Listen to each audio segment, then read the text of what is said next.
एक लड़का जिसका नाम अली हैदर है, पाकिस्तान का रहने वाला है। इसकी उम्र लगभग 17 साल है, पेशे से खेती-बाड़ी करता है। उसकी शादी एक लड़की जिसका नाम रुबाब है, शादी होती है। शादी होने के बाद अली बहुत खुश रहता है कि उसके पसंद की लड़की उसको मिली थी, पर उसकी खुशी ज़्यादा दिन तक चल नहीं पाती है और एक दिन उसकी जो पत्नी है किसी और लड़के के साथ में फुर हो जाती है। नमस्कार साथियों, स्वागत है आपका आपके अपने यूट्यूब चैनल गुलशन की कहानी पर। मैं हूं आपका दोस्त गुलशन सिंह, हाजिर हूं आपकी सेवा में एक नई कहानी के साथ। वीडियो अगर आपको अच्छी लगे तो प्लीज़ वीडियो को लाइक कर दीजिएगा, चैनल को भी सब्सक्राइब कर लीजिए, जिससे मेरा हौसला बढ़ता रहे और मैं आपके लिए नई नई कहानियाँ ढूंढ कर लाता रहूँ। आज की जो सच्ची घटना मैं आपको सुनाने जा रहा हूँ वह पाकिस्तान की है। पाकिस्तान में एक जगह है खैबर पख्तूनवा। उस खैबर पख्तूनवा में रहने वाले एक लड़के जिसका नाम है अली हैदर। अली हैदर की उम्र 17 साल है और वह वहीं पर खेतीबाड़ी किया करता था। अली की बचपन में ही मंगनी हो जाती है एक लड़की के साथ में जिसका नाम है रुबाब।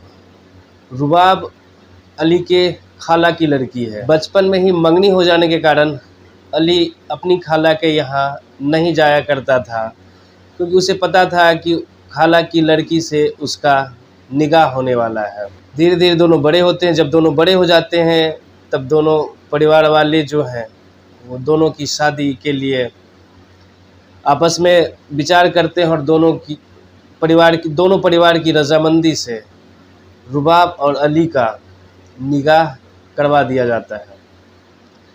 जब निकाह हो जाता है अली का, उसके बाद रुबाबा उसके साथ आती है और लगभग 15 दिनों तक अली और रुबाबा रहते हैं एक साथ। शादी में अली बहुत ही खुश था क्योंकि उसकी पसंद की लड़की उसको मिली थी। रुबाबा देखने में बहुत ही खूबसूरत थी। उसकी खूबसूरती की जितनी भी चर्चा की जाए उतनी कम है। शादी संपन्न होने के बाद लगभग 15 दिनों के बाद रुबाब अली के यहाँ से विदा होकर के अपने घर जाती है।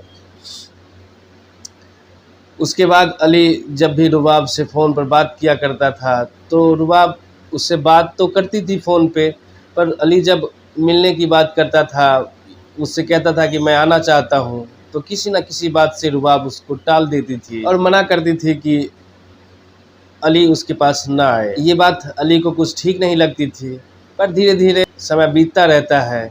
एक दिन अली अपनी खाला के घर यानी कि अपने ससुराल पहुँच जाता है। अली को घर आया देख करके रुबाब की हालत ख़राब हो जाती है और वह अपने माँ से बोलती है। अली अपने ससुराल पहुँचता है जहाँ उसका मान सम्मान, उसकी खातिरदारी की जाती है, पर उसको जो खाना दिया गया था उसके खाने में ही नशीली दवा मिला दी गई थी।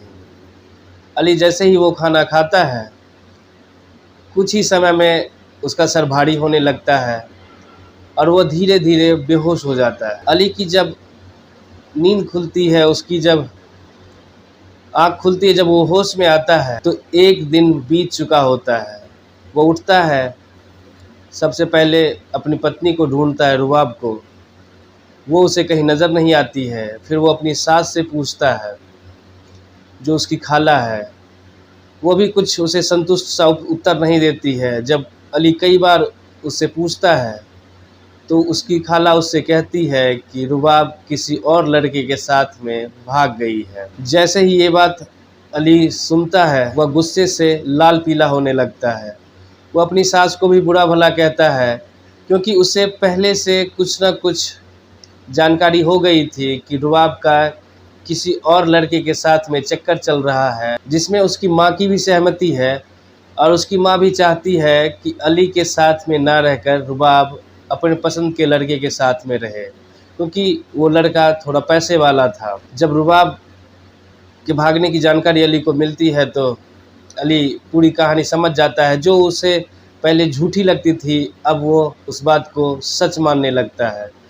फिर उसके बाद दोनों परिवार वाले आपस में इस मामले में पड़ते हैं, पर अली अपनी सास के व्यवहार से बहुत ही नाखुश रहता है और उसे कहीं ना कहीं ये लगता है कि आज जो उसकी पत्नी रुबाब किसी और लड़के के साथ में फ़रार हो गई है, उसकी अगर कोई सबसे बड़ी गुनहगार है तो उसकी सास है, उसकी खाला ही है।